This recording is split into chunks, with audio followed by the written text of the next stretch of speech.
عزتمندو د ټولو نو خاول زه ستاسو بې حد مشکور یم شکریه ادا کوم چې دلته زموږ ورکر کنونشن و خو چې ستاسو دا جذبه ستاسو دا مینه او ستاسو دلته دا راتګ وګورو دا تاسو په جلسه کې بدل کو نو زه تاسو ته په دوانو لاسو باندې سلام پیش کوم عزتمندو کله چې په دې ملک کې د 9 مای واقعیات نه پس د پی ټی آی په ورکرز باندې یو کریک ډاون شروع شو بوګس ایف آی آر شروع شولې د دوی په کورونو باندې بغیر سرچ ورنټه چاپې ولګېدلې دوی پکې جیلونو ته لاړل د دوی خاندان د دوی بچي ټارچر کړل خو زه دغه خلکو ته وایم چې نن هم هغه خلک چې کم دی عمران خان سره لکه د غر په شانتې ولاړ دي او د هغې حوصلې چې کم دي نورې موچتې شولې او د دغې خلکو چې کم دا سازش و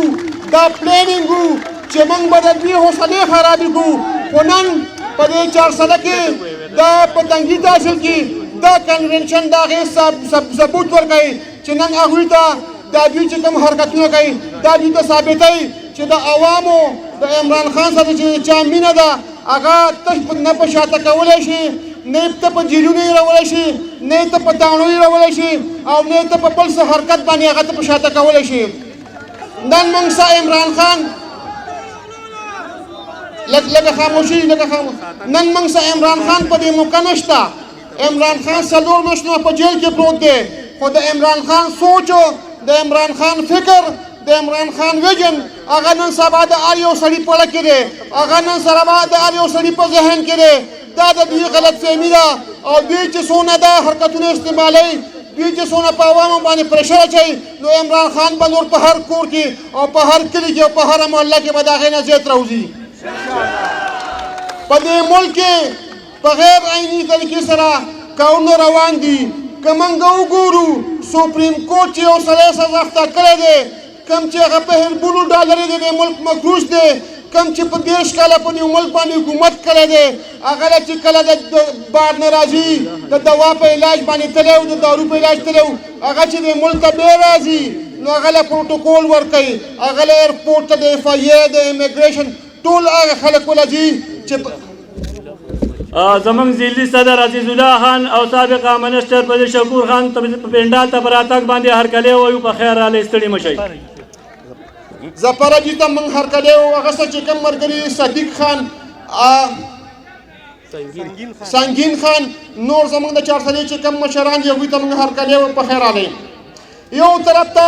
سپریم کورټ دا اجازت ورکړی دی چې کوم خلک چې په دې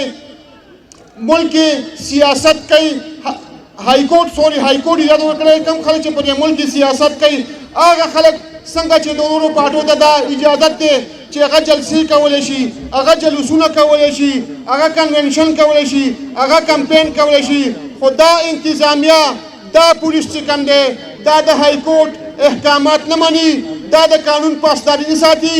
دا په آئین باندې عمل نه کوي دا ټول عمر د دغې غلو عمر کرتی کې کوم چې دوی له په ایرپورټ باندې پروټوکول کې وله ورکوي بل طرف ته الیکشن کمیشن ډایرکشن ورکړی دی چیف سیکرټري ته ورکړی دی آی جي ته ورکړی دی چې نورو پارټیو ته ته څنګه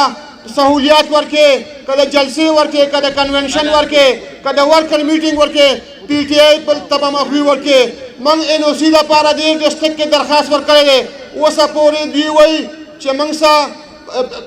د پولیس دا ریمارکس دي چې موږ سره نفري نشته موږ چې کوم دی موږ په پولیو ډیوټي ده او اوس هم چې کم از کم د زیم په ریسټ هاوس کې ستا د 400 ټول ډسټرکټ پولیس راغلی دی پریزن وین یې راوستي دي بختربند ګاډي راوستي دي نو زه د دوی نه تپوس کوم چې یو طرف ته ته د ډي سي په احکاماتو دغه ورکې ریمارکس چې ما سره نفري نشته ما سره پولیو نشته او تا نن په شمالي اشنغر کې په تنګي تحصیل کې په مختلفو ځایونو کې ناکابندیانې کړي دي د پی ټي آی ورکرز نه پرېږدي د هغوی نه موټرسایکلې نیسي د هغوی نه ګاډي نیسي هغه تغړه کې بند دی او ته هلته په غلط بیاني کې چې د پولیو ده نو زه د دې سټیج نه تا ته وایم چې انشاءالله که ته هر څنګه کوشش وکړې هر قسم هتکانډي استعمال کړې د پی ټي آی دا جذبه چې کم ده د پی ټي آی دا سوچ چې کم دی د پی ټي آی دا ویژن چې کم دی دا ته نشي دباوالی او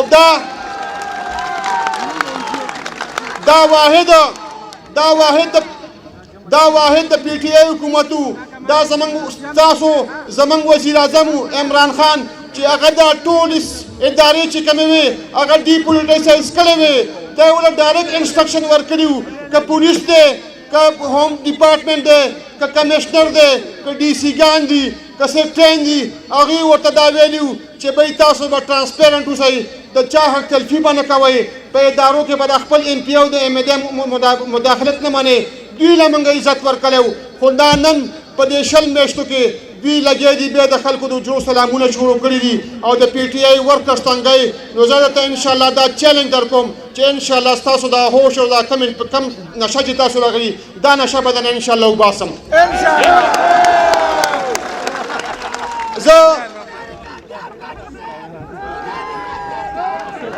زه موږ که وګورو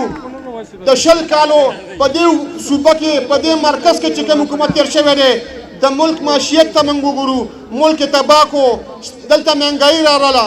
دلته بېروزګاري راغله دلته بدامني راغله دلته نن سبا هر یو سړی چې کوم دی په خپل ژوند کې تېرولو کې تنګ شوی دی خو موږ که وګورو د دې حالاتو ټیک کولو لپاره او د دې وخت مناسبت سره چې وګورو نو موږ ته یو د رڼا ستوری چې کوم دی هغه زموږ او ستاسو چیرمین عمران خان ښکاري او انشاءالله د دې بدل چې کوم دی د دې بدل به انشاءالله په 9 مئی باندې ورکوو 8 فروری به انشاءالله د دې بدل موږ ورکوو بل طرف ته دوی په عمران خان باندې د کرپشن چارجز لګوي چې عمران خان کرپشن کړی دی کله په د القاعده ټرسټ لګوي کله مختلف نن سبا د هغه کردار کوشي کوي مختلف خلک په میډیا باندې راولي چې بی وي هغه کرپټ دی نو زه ته دا یو خبره کوم که عمران خان کرپټ دی نو ته دې ماته دې په ملک یو داسې یو لیډر وښایي چې هغه 3 اسپتاله چې کوم د شوکت خان په نوم باندې دي چې په لاهور کې دی یو په پېښور کې دی یو په کراچۍ کې دی اول ته زما او ستا غوندې د غریب سړي چې کوم دی فری علاج کېږي کم سړی چې په پیسې ورکوي نه پکې د میرټ وایلیشن کېږي نه پکې د چا حق تلفي کېږي نو که د پیسې ګټلې په دغه اسپتالونو کې به کرباو روپۍ ګټلې وي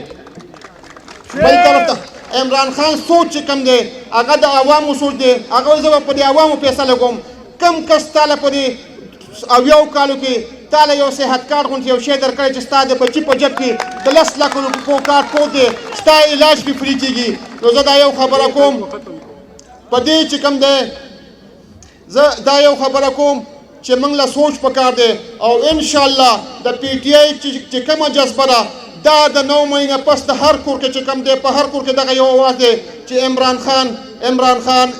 خان زه په آخره کې ستاسو